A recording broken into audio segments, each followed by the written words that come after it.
Deuteronomy, chapter 1.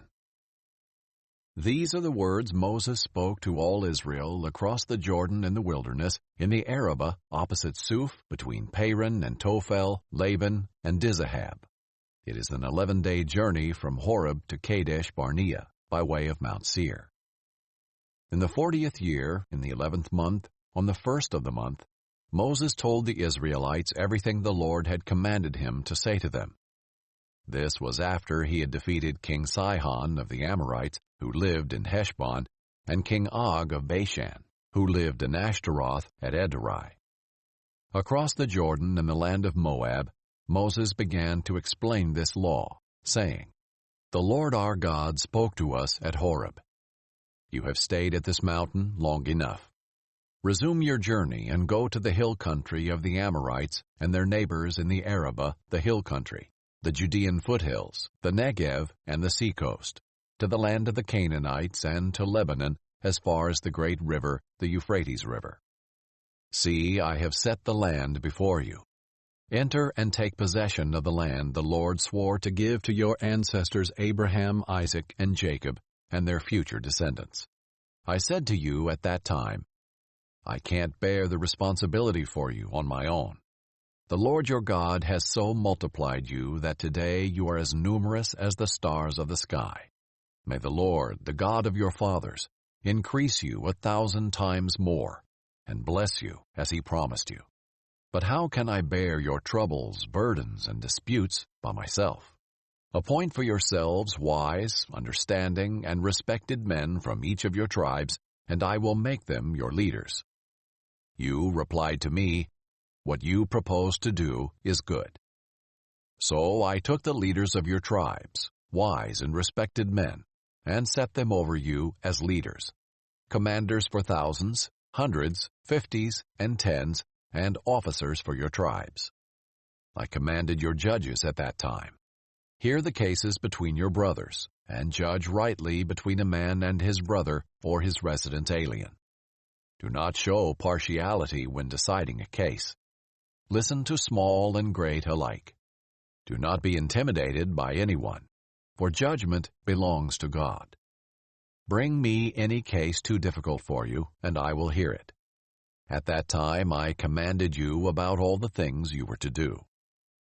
We then set out from Horeb and went across all the great and terrible wilderness you saw on the way to the hill country of the Amorites, just as the Lord our God had commanded us. When we reached Kadesh Barnea, I said to you, "You have reached the hill country of the Amorites, which the Lord our God is giving us. See, the Lord your God has set the land before you. Go up and take possession of it, as the Lord, the God of your ancestors, has told you. Do not be afraid or discouraged." Then all of you approached me and said, "Let's send men ahead of us, so that they may explore the land for us, and bring us back a report about the route we should go up and the cities we will come to." The plan seemed good to me, so I selected 12 men from among you, 1 man for each tribe. They left and went up into the hill country and came to the Eshcol Valley, scouting the land. They took some of the fruit from the land in their hands, carried it down to us, and brought us back a report. The land the Lord our God is giving us is good. But you were not willing to go up. You rebelled against the command of the Lord your God. You grumbled in your tents and said, "The Lord brought us out of the land of Egypt to hand us over to the Amorites in order to destroy us, because he hates us. Where can we go?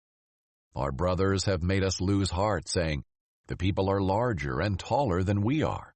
The cities are large, fortified to the heavens.' We also saw the descendants of the Anakim there. So I said to you, don't be terrified or afraid of them. The Lord your God, who goes before you, will fight for you, just as you saw him do for you in Egypt. And you saw in the wilderness how the Lord your God carried you as a man carries his son all along the way you traveled, until you reached this place.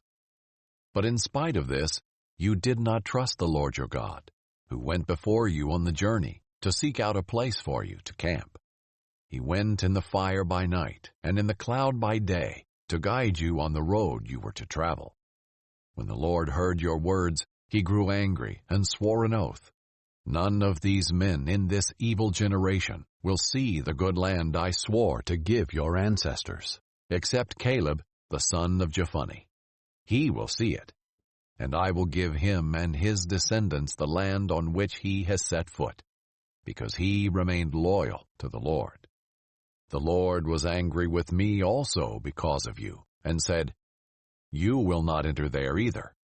Joshua son of Nun, who attends you, will enter it. Encourage him, for he will enable Israel to inherit it. Your children, who you said would be plunder, your sons who don't yet know good from evil, will enter there.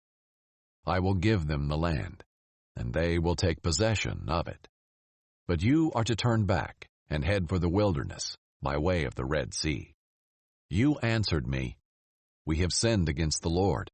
We will go up and fight just as the Lord our God commanded us. Then each of you put on his weapons of war and thought it would be easy to go up into the hill country. But the Lord said to me, Tell them, Don't go up and fight, for I am not with you to keep you from being defeated by your enemies. So I spoke to you, but you didn't listen. You rebelled against the Lord's command and defiantly went up into the hill country. Then the Amorites who lived there came out against you and chased you like a swarm of bees. They routed you from Seir as far as Harmah. When you returned, you wept before the Lord. But he didn't listen to your requests or pay attention to you. For this reason you stayed in Kadesh as long as you did.